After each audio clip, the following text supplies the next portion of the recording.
So here's an interesting little problem. I want to create a URL link to the last row of this document sales or sheet. Now, what we can do is we can go to row 224, which is now the current URL.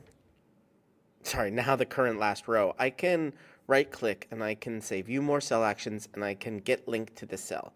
What that actually gets is the range.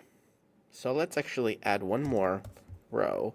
And then I think I can show you this here. This is like the whole URL of the sheet, but at the end it says A224. So this GID part is the actual ID of the tab, and then it adds and range A224. So if I give this to someone, this is not actually quote unquote giving them the access to the last row. It's giving them the link to exactly this range. So if I add a bunch more cells, let's say add 1,000 more cells, and I add Andy down here. Now this is the last row of data here, 1218, but I've given them the URL that has A224. That URL never changed. Maybe the answer is let's put a last row as a named range, but unfortunately, this URL getting you to a specific range is not going to accept a named range. It's only A1 notation. It's only going to be A545, 4:4 if it's the fourth row, C:C if it's the C column. It can only access a certain actual A1 notation range. So my solution to this would be to create a helper, sort of a helper cell or a helper sheet. Either it could be up here at the header that says basically here's the last row, or it could be another tab that says last row sales, for example. And let's just put A1 here. We're just delete everything except one cell. And this cell won't change. This cell, I can say, hey, go to this URL. I can get this actual link to the cell. I can do this. A1 on this sheet, which is the GID. This URL will always bring someone to last row sales sheet A1, no matter what, as long as they have access to it. And now I want to create something that brings them to whatever the last row is in sales. So I can do that actually fairly easily with AppScript. So I'm going to go up to AppScript. I'm going to write a little function. Now we can get the URL of this sheet, and all we need to do is add ampersand range equals, and we need to get the A1 notation of that range. So again, right now it's 1218, but let's put in like we haven't updated it yet, so we'll have 224 there.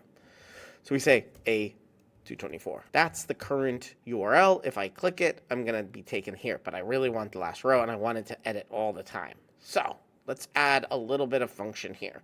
And this function I'm going to do on edit because every single time we edit something, I want it to update.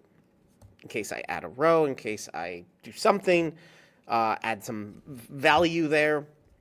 By the way, on edit only triggers when you change the cell value, not actually the structure of the sheet. That's on change, but let's do on edit because we want to add a cell value there, and then boom, that's the last row. So our current URL is this. But let's take this 224 off. So we're going to say A. We want to go to the A column, and then we want to go to some row. Let's get the last row of sales. And that's going to be variable last row equals spreadsheet app.getActive spreadsheet, get sheet by name, sales, get last row. And let's check this. I'm going to do logger.log last row. We're going to, actually we can probably run it. We will need to review and authorize it the very first time we run it. Actually, let's change this name to something else.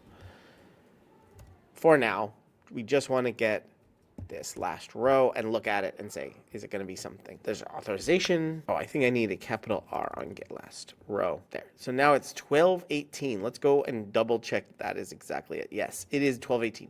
It is looking at this. And if there's any formulas here, if there's any extra data like formulas across here, it'll get that last row. So it might be 1225. It's okay. Whatever the last row is, it will bring us to the last row, or it'll get that number. So that is good to check there, and that we had the capital R.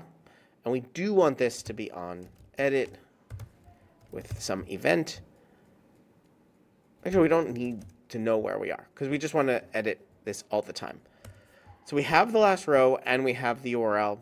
All we need to do now is go to last row sales A1 and put that in. So we're going to say spreadsheet app.getActiveSpreadsheet. Get sheet by name, and again, it is called last row sales, whatever the name of your sheet is in quotes here.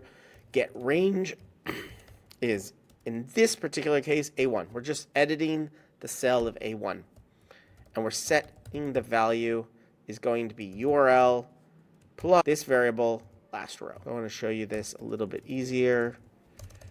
This is get range A1 set value URL plus last row. And that should work on every time we edit. So now let's do 1219. And we have a URL here. We can format this. Let's format this a little bit. Let's clip it. And there we go. Our range is A1219. So let's click it and we go there. So every time we edit, okay, we're adding a new row here, 1225. And it is updated here. It's updating fairly quickly now because there's not much happening on the sheet. If your sheet has a lot of functions, a lot of things running, it may take a moment or two, but shouldn't take too long. On edits do happen fairly quickly. This is very, very exciting that now I can say, hey, go to this cell, and it'll always bring you to the last row. Little helper function to get that URL link to the last row. A little help that we need to help you. We need to help Google Sheets to do this for us because it's not doing it for us now. Thanks. If you want to learn more AppScript like this, check out my Udemy course, Spreadsheet Automation 101, or that Spreadsheet Automation 101 is on bettersheets.co, and you can buy it standalone without buying a membership over at Udemy. But go check out Spreadsheet Automation 101 over on BetterSheets, and I go deep into some really, really cool app scripts that you can do right now, very quickly. You're watching Better Sheets here on YouTube. Make sure you check out this video or this video and subscribe right now to get more tips, tricks, how-tos, get more out of your Google Sheets than you ever have before. I'm excited to be making a ton more videos here. Ask me questions down in the comments and I will answer them in future videos. But for right now, right here, one of these videos is going to be your next Google Sheet.